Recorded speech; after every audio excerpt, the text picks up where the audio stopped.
kanang mahimong rayna pinili gid na sa hari. Di mahitabo nga ang usa ka babae mahimong rayna sa gingharian nga kontra sa hari. Muna si Maria nahimong rayna kay nagpakasulugoon siya sa hari. Matod pa niya diri, sulugoon ako sa Ginoo, mahitabo unta kanako ang imong gisulti. Lingiyay mong tupad ina sulugoon kas Ginoo. Nako na ba? Sulugoon sa Ginoo. Oy, lahi man ta kasagaran, kita may mga hinugo kay sa Ginoo. Inigsimba bisag unsa nalay isugo sa Ginoo. Unya di pagid ta sama ni Maria nga moingon mahitabo unta dinhi kanako ang sumala ano to mahitabo unta kanako ang imong gisulti. Ang ato gusto man tang mahitabo ang atong gisulti. Mao na si Maria nagpabilin nga hagit o giya natong tanan nga nagtuos Ginoo hasta wa magtuos Ginoo. Kay ngano man matod pas mga philosophers, there is only one good, and that is God. Nya kung musunod ta niining maong Ginoo, maunay bugtong maayo sa atong kinabuhi. Portig yung maayuhas Ginoo kay matod pas atong unang pagbasa, ang kangit-ngit ilisa na niyag kahayag, dili na ta maglakaw sa mangiob nga lugar niya malipayo na ta kanunay magmaya tungod kay ang Ginoo matao na or mag-uban na kanato. Mao na nga ang panagna sa unang pagbasa nga gitawag og matao ang Dios, nga gitawag og maalamong magtatambag, Dios nga gamhanan, walay katapusang amahan, prinsipe sa pakigdait.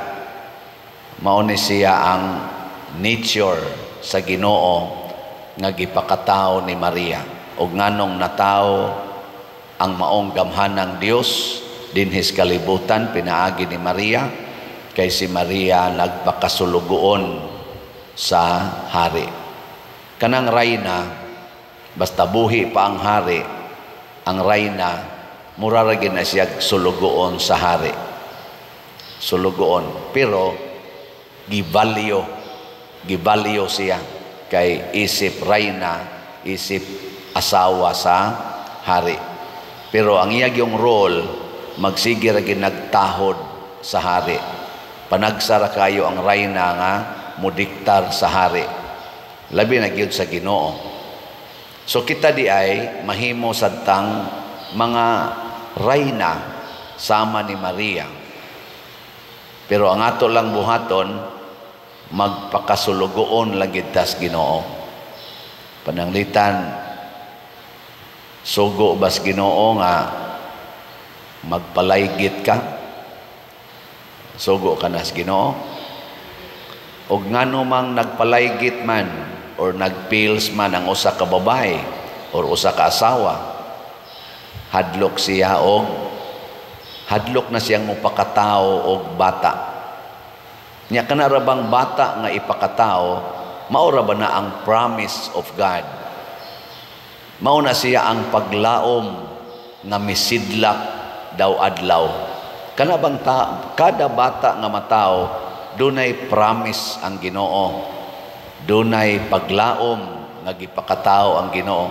Unya kay kita kusog man kay modiktar sa Ginoo sa atong gusto, usahay ang paglaom, ang kahayag, ang saad sa Ginoo nga maghatag og kaayuhan atong patyon, atong pakgangon, alihan. Pinaagi aning ato mga artificial contraceptives, ligation o abortion. Mao nay atong isagang ug unsa man na sila mga buhat sa yawa. Mao na mobalik na sa tangadtos kangit-ngit. Ngilingay mong tupad na din ata magpalaygit ha. Sa unsa mo ba sa laygito nako nga hapit naman ko matay. Dili ba kanang muupos na taana kanang mga abortion, artificial contraceptives, muupos taana kitang nagtuos Ginoo kay atong patyon ang mataw nga paglaom sa kalibutan. Lisura na no? Nagsigi taghandom og nindot nga kaugmaon unya patyo nimo ang sinugdanan ni anang maong paglaom ug ang tinuod nga tuburan ni anang maong paglaom kay kanang bata mao ginay paglaom. Pero kaning mga dagko na kanang imong tupad awa na di na paglaom. Labi na mga tiwasunon awa di na paglaom. Nana na sila sa kahaponon. Hapit na musahop. Ang paglaom kanang inigsidlak yung kabuntagon mao na siya paglaom. Kana ba yung mibanag-banag mabuta na kanang Legion of Mary na anay word diha nga kinsa kining nagaanhi nga daw kaadlaw nagabanag-banag masiga murag adlaw kalisangan maingog kasundaluhang hinanay alang sa gubat. Unsa man na siya? Banag-banag bagong sidlak niya kaning nisahop na nalisod na kaning naog sa hagdanan niya mao pagi maghadlok-hadlok nga ay mo panganak og daghan uy sus unsaon lang na ninyo pagbuhi ng inyong mga anak daghan uy ikaw di mo buhi tiwasono naman ka di ba ang mobuhi ni ana mao ang Ginoo muna kada nato experience nga naay padong matao sama ni Maria maglipay ta atong dahigon ang Ginoo dili kay masubo no lo pila na ni lo ikalima na ni lo ikasiyam na ni magbuol man noon dahig ang Ginoo salamat Lord ika-12 na ni ana ba dahigon ang ngalan sa Ginoo anagod. Tanawa unsa itong tubag sa Salmo. Unsa itong tubag? Dayga ang ngalan sa Ginoo hangtod sa kahangturan. Ayaw kabalaka kung mabuhi ba ng imong anak or mulampos ba nag-eskwela, di na maoy mo matter. Ang importante na kanang matag bata nga mataos kalibutan ato untang matudluan nga magsigig sunod sa kabubuton sa Ginoo ug magdaig sa Ginoo. Wa na nay kinahanglan nga imo pa nang pakanon, imo pa nang himuong dato, imo pa nang paeskwelahon, imo pa nang paggraduaton og college, summa cum laude, papasaron pa na nimog mga board exams, himuon pa nang doctors of various fields sa education or sa simbahan, di na kinahanglan. It doesn't matter anymore. Ang importante, matag bata, matag tao, sama ni Maria, mahimo untang sulugoon sa Ginoo. Aron mawa na ning gubat, mawa na ning sigi og pinatyanay, mawa na ning siging korupsyon, gubot kayo, ngatong nasod, gubot. Ang unit team sa una karon unsa naman competing teams angry teams bullying teams mo na karon ngano man kay dili man magpakasulugoon sa Ginoo wa may pagpaubos, pulos man garbo, mga yawanon man nga mga hunahuna o mga pagbati, mo'y sundon ang kahakog sa kwarta, kahakog sa gahom, kahakog aning honors in the world and comforts of the world.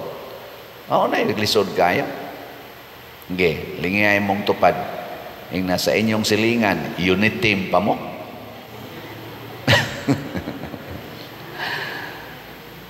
Teamwork pa mo sa inyong silingan.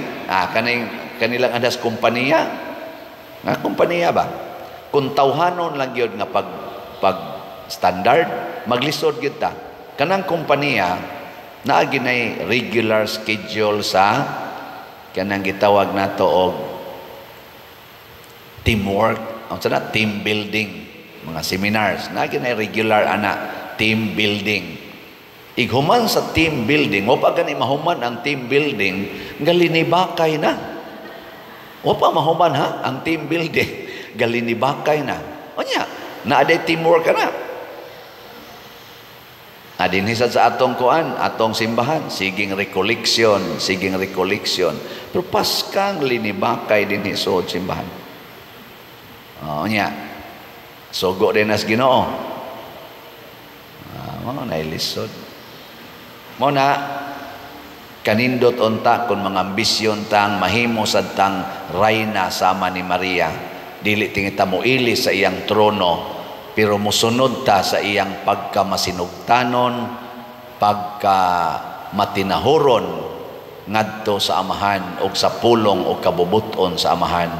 Hunongon na ni natong pagpatay sa kinabuhi. Kayang kinabuhi maogid nay simbolo sa presensya sa Ginoo. Patyo na ginanimong imong anak bisag sud panas imong tiyan. Babaga na ginanimo ang similya sa imo untang umaabot nga kinabuhi pinaagi ana mga artificial contraceptives kontra nakas Ginoo. Amigo nakasiyawa. Asa man kapadong adto sa heaven or sa hell? Kusga. Man mo kusog yung tingog. Hadlok ba mo pronounce? Asa mo? Heaven or hell? Hell? Heaven o hell? Ako ato ko heaven, kamo asa mo hell? Uy, kasayang sige tag simba o niya hell gapon. Dili biasa na to assurance nga sige tag simba heaven na kita. Kay ang mga parisiyo, ang mga iskriba, magsigi gitog simba kada Sabado, itong ilas una, tingali, Sabado or basta Sabat, sigig simba, niya mag-fasting pag ito kada simana, kaduha, sige pag itong tithing, siging memorize anang mga pulong sa Ginoo, gihurot gina nilag memorize, ibaliktos pa na sa ilang mga agtang, pero ang gisultis Ginoo, ang gisulti ni Kristo, niingon gyapon si Kristo, dili mo makasod og langit kay mga tigpakaaron ingnon kamo. Sa Old Testament, niingon sad ang Ginoo, dili kamo makasulod sa akong pahulayanan kay mga tig-amo kasing-kasing. Ana. Katapusang lingi sa imong tupad. Ing na sugod karon magpakasulugoon ako nimo. Ing na sugod karon magpakasulugoon ako nimo. Ana, mo na nindot kayo.